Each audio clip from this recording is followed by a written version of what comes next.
ಕೇಳ್ತಾ ಇರಂತೆ ನಮ್ ರವಿ ಸುರೇಶ್ ಎಲ್ಲ ಇದ್ರು ದಂಡ್ರು ಅಂತ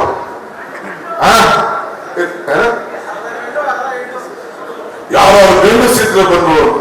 ಇಲ್ಲಪ್ಪ ನಾವ್ ಹೆಂಗಸರು, ನೀವು ಗಂಡು, ನೀವು ಬಹಳ ದೊಡ್ಡ ಗಂಡು. ನಿನ್ನ PSC ಸ್ಕ್ಯಾಂಡಲ್ ಬಗ್ಗೆ ನಾನು ಕೇಳ್ತಾ ಇದ್ದೀನಿ, ಯಾಕೆ ಮಂತ್ರಿ ಒಬ್ಬ ಮಂತ್ರಿ ರಾಜೀನಾಮೆ ಕೊಡ್ಬೇಕು ಅಂತ ಕೇಳ್ತಾ ಇದ್ದೀರಲ್ಲ ಮುಖ್ಯಮಂತ್ರಿಗಳಿಗೆ, ನೀ ಇದನ್ನ ಪ್ರೂವ್ ಆಯ್ತಲ್ಲ. ಎಲ್ಲ ಉದ್ಯೋಗ ಯುವಕರ ಬಗ್ಗೆ, ಈ ರಾಜ್ಯದ ಯುವಕರ ಬಗ್ಗೆ ಅನ್ಯಾಯ ಆಯ್ತು. ಕೋರ್ಟ್ನಲ್ಲಿ ಇವತ್ತು ಎಲ್ಲ ಅಧಿಕಾರಿಗಳೆಲ್ಲ ಜೈಲಲ್ಲಿದ್ದಾರಲ್ಲ, ನೀ ಯಾಕೆ ರಾಜೀನಾಮೆ ಕೊಟ್ಟಿಲ್ಲಪ್ಪ? ನಿನ್ನ ಯಾಕೆ ಇನ್ನ ತನಿಖೆಗಳು ನಡೀತಾ ಇದೆ, ಯಾಕೆ ಹೋಮ್ ಮಿನಿಸ್ಟರ್ ರಾಜೀನಾಮೆ ಕೊಡಲಿಲ್ಲ? ಬೊಮ್ಮ ಯಾಕೆ ರಾಜೀನಾಮೆ ಕೊಡಲಿಲ್ಲ? ಏನು ಮುಖ್ಯಮಂತ್ರಿಗಳು ಯಡಿಯೂರಪ್ಪನವರು ಎಷ್ಟು 27-28 ಇದೆ ಮಾತ್ರ ದಿನಕ್ಕೆ 3 ಪಾಯಿಂಟ್ ಕೊಡ್ತಾ ಇರೋದು. ನಾನು ಜಾಸ್ತಿ ಕೊಡಿಲ್ಲ, ಪ್ರಶ್ನೆ ಜಾಸ್ತಿ ಆಗುತ್ತದೆ ಊಟ, ಅದಕ್ಕೆ 3 ಪ್ರಶ್ನೆ ಕೇಳ್ತಾ ಇದ್ದೀವಿ. ಅದಕ್ಕೆ ನಮ್ಮ ಇವರು ಹೇಳಿದ್ರು, ನಮ್ಮ ML ಪಾಟೀಲ್ ಮೀಡಿಯಾ ಸಂಬಂಧ ಕಚೇರಿ ಹಾಕಿ ಫಸ್ಟ್ ಕ್ಲಾಸ್ ಒಂದು ಪ್ರಶ್ನೆ ಕೇಳೋರು. ನಮ್ಮ ಜಮೀರರು ಅವರು ಫಸ್ಟ್ ಕ್ಲಾಸ್ ಪ್ರಶ್ನೆ ಕೇಳ್ತಾರೆ. ಹಂಗೆ ನಾನು 2 ಪ್ರಶ್ನೆ ನಾನು ಹಾಕ್ತಾ ಇರೋದು. ನಾನು ಯಾಕೆ ಈ ಮಾತು ಹೇಳ್ತಾ ಇದ್ದೀನಿ ಅಂದ್ರೆ, ಏನೋ ಎಲ್ಲರಿಗೂ ನಾನು ನವೆಂಬರ್-ಡಿಸೆಂಬರ್ ಏನ್ ಸರ್ಕಾರನ ಭರ್ತಿ ಮಾಡಿಸ್ಕೊಡ್ತೀನಿ, ನಾನೇ ಬಂದು ಕೂತ್ಕೊಳ್ಬಿಡ್ತೀನಿ. ಏನಿದು ನಮ್ಮೂರಲ್ಲಿ ಮಾಡ್ತಾರೆ ಮಡಕೆ, ಏನ್ ಮಡಕೆನ ಈ ಸರ್ಕಾರ ಬಿದ್ದ ತಕ್ಷಣ ಹೊಡೆದೋಗ್ಬಿಡಕ್ಕೆ ಒಬ್ಬ MLA ನಿಮ್ ಕೈಲಿ ಅಲ್ಲಾಡ್ಸಕ್ಕಾಗಲ್ಲ. ಸಿದ್ದರಾಮಯ್ಯ ನೇತೃತ್ವದ ಸರ್ಕಾರ, ಈ DK ಶಿವಕುಮಾರ್ ಮುಖಂಡರ ಪಕ್ಷದಲ್ಲಿರುವಂತಹ ಸರ್ಕಾರ ಏನು ಮಾಡಲಿಕ್ಕೆ ನಿಮ್ ಕೈಲಿ ಸಾಧ್ಯ ಇಲ್ಲ.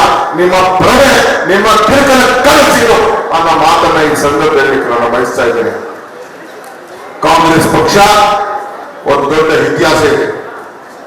ಇವತ್ತು ಕಾಂಗ್ರೆಸ್ ಚರಿತ್ರೆ, ನಾನು ಏನು ಈ ವಿಚಾರವನ್ನು ನಾವು ಮಾತಾಡ್ತಾ ಇದ್ದೇನೆ, ನೀವು ನನಗೆ ಉತ್ತರ ಕೊಡೋದು ಬೇಡ.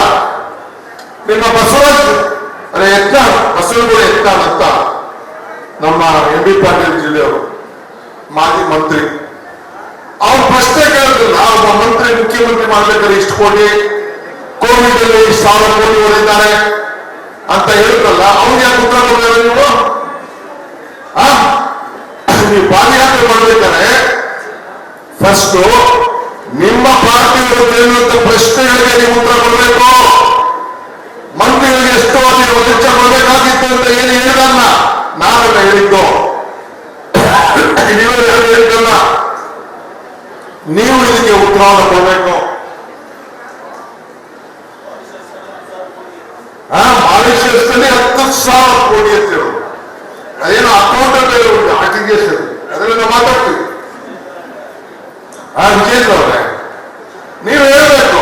ಪಾಪ ನಿಮ್ಮ ಅಧಿಕಾರಿಗಳು, ಮೇಲಧಿಕಾರಿಗಳೆಲ್ಲ ಬಂದು ರೇಡಿ ಮಾಡಿ ಎಲ್ಲ ಉಮೇಶ್ ಅನ್ನೋ ಮನೆಗೆ ಹೋಗಿ ಎಲ್ಲ ದಾಖಲೆ ಎತ್ಕೊಂಡು ಹೋಗಿ ಎಲ್ಲ ಮಾಡೋದಲ್ಲ, ಏನಾಯ್ತು, ಯಾಕಾಯ್ತು, ಇದಕ್ಕೆ ನಾವಿರ್ಬೇಕು. ನೀವು ಎಷ್ಟೇ ಪ್ರಯೋಗ ಮಾಡಿಕೊಂಡು, ಯಾರು ಪ್ರಯೋಗ ಮಾಡ್ಕೊಳ್ರಿ, ಯಾರು ದುರ್ಬಳಕೆ ಮಾಡ್ಕೊಳ್ಳಿ. ಸೋನಿಯಾ ಗಾಂಧಿ ಆಯ್ತು, ರಾಹುಲ್ ಗಾಂಧಿ ಆಯ್ತು, ಚಿದಂಬರಂ ಆಯ್ತು, ಈ DK ಶಿವಕುಮಾರ್ ಆಯ್ತು, ಈಗ ಎಲ್ಲರೂ ಹಾಕೊಳ್ಳಿ. ಒಂದು ತಿಳ್ಕೊಳ್ಳಿ, ಕಾಂಗ್ರೆಸ್ ಶಕ್ತಿ ಈ ದೇಶದ ಶಕ್ತಿ, ಕಾಂಗ್ರೆಸ್ ಇತಿಹಾಸ ಈ ದೇಶದ ಇತಿಹಾಸ. ಪ್ರತಿಯೊಬ್ಬ ಮಹಿಳೆಯರು ಕೂಡ ಈ ದೇಶಕ್ಕೆ ಸ್ವಾತಂತ್ರ್ಯ ತಂದುಕೊಂಡಂತ ಕಾಂಗ್ರೆಸ್ನ ನಾಯಕತ್ವ ಇದೆ. ಈ ಕಾಂಗ್ರೆಸ್ ಈ ದೇಶಕ್ಕೆ, ಈ ರಾಷ್ಟ್ರದಿಂದ ಎತ್ತಿಡಿದು, ಈ ಕಾಂಗ್ರೆಸ್ ಎತ್ತಿಡಿದು ಈ ದೇಶವನ್ನು ಆಳಂತ ಶಕ್ತಿ ಮತ್ತೆ ಈ ದೇಶದಲ್ಲಿ ಉದ್ಭವ ಆಗ್ತದೆ. ಇವತ್ತು ಹೆಂಗೆ ಈ ರಾಜ್ಯದಲ್ಲಿ 134 ಸೀಟ್ ಬಂದಿದ್ಯೋ, ನಾನು ಹೇಳ್ತಾ ಇದ್ದೀನಿ, ಮತ್ತೆ 2028ಕ್ಕೆ ಈ ಕಾಂಗ್ರೆಸ್ ಸರ್ಕಾರ ಈ ರಾಜ್ಯದಲ್ಲಿ ಇದ್ದೇ ಇರ್ತದೆ ಮಾತನ್ನ ಈ ಸಂದರ್ಭದಲ್ಲಿ ನಾನು ಹೇಳಿಕೆ ಬಯಸ್ತಾ ಇದ್ದೇನೆ. ಆದ್ರಿಂದ ಇವತ್ತು ತಾವೆಲ್ಲ ಇಲ್ಲಿ ಸೇರಿದ್ದೀರಿ. ಯಾರು ಬೇಕಾದ್ರೂ ಹೆಚ್ಚಿಕೊಳ್ಳಿಕ್ಕೆ ಮಾತಾಡಲಿ, ನನಗೆ ಬೈಲಿ, ಇನ್ನೊಂದು ಮಾತಾಡಲಿ, ನಾನೇನು ತಲೆ ಕೆಡಿಸ್ಕೊಂಡು ಹೋಗೋದಿಲ್ಲ. ನನ್ನ ಪ್ರಶ್ನೆಗೆ ಉತ್ತರ ನಾನು ಆಡಿದ ಮಾತುಗಳಿಗೆ ಉತ್ತರ ಕೊಡಬೇಕು.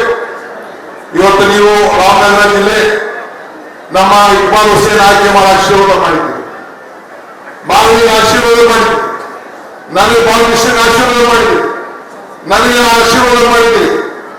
ಚನ್ನಪಟ್ಟ ನೋಡೋಣ, ನಾನು ಮಾತಾಡ್ತೀನಿ. ಚನ್ನಪಟ್ಟ ವಿಚಾರ ನಾನು ಮಾತಾಡ್ತೀನಿ. ನಿಮ್ಮೆಲ್ಲ ಜವಾಬ್ದಾರಿ ಇದೆ. ನಾನೀಗ ಚನ್ನಪಟ್ಟದ ವಿಚಾರ ಮಾತಾಡೋಕೆ ಹೋಗುದಿಲ್ಲ. ಈಗ ನಾನು ಚರ್ಚೆ ಮಾಡ್ತೀನಿ, ಚನ್ನಪಟ್ಟದ ವಿಚಾರ ಆಮೇಲೆ ಮಾತಾಡೋದು. ಹಂಗೆ ಇಲ್ಲಿಂದ ಎಲ್ಲೆಲ್ಲಿ ಪಾದಯಾತ್ರೆ ಹೋಗ್ತಾ ಇದೆ.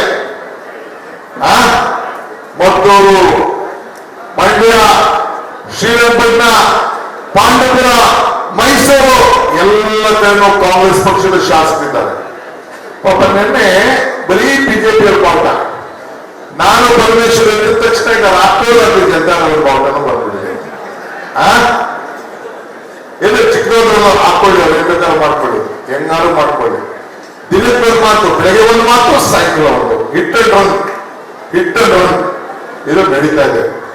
ನಾನು ಬಿಜೆಪಿಯ ಸ್ನೇಹಿತರಿಗೆ ಹೇಳೋದಿಷ್ಟೇ, ನಾನು ಏನು ನೀವು ನಿಮ್ಮ ಪಾಂಪ್ಲೆಟ್ಟು, ನಿಮ್ಮ ಮೈಸೂರು ಕಾಂಗ್ರೆಸ್ ಬಿಜೆಪಿ ಪಾಂಪ್ಲೆಟ್ಟು, ನಿಮ್ಮ ಪ್ರಶ್ನೆ ಎತ್ತ ಪ್ರಶ್ನೆ ಪೇಪರ್ ಅಡ್ವರ್ಟೈಸ್ಮೆಂಟ್ ಪಾಂಪ್ಲೆಟ್ ಅಲ್ಲ, ಪೇಪರ್ ಅಡ್ವರ್ಟೈಸ್ಮೆಂಟ್ ಎತ್ತ ಸ್ಟೇಟ್ಮೆಂಟ್ ಏನು ಈ ಒಂದು ಆರೋಪಕ್ಕೆ ಸಾಬೀತಾಗಿರುವಂತ PSI ಹಗರಣ, ಇದಕ್ಕೆ ಯಾರು ಕಾರಣ, ಏನ್ ಕಾರಣ ಅನ್ನೋದನ್ನ ಉತ್ತರವನ್ನ ತಾವು ಕೊಟ್ಟು ತಾವು ಹೆಜ್ಜೆ ಹಾಕ್ಬೇಕು.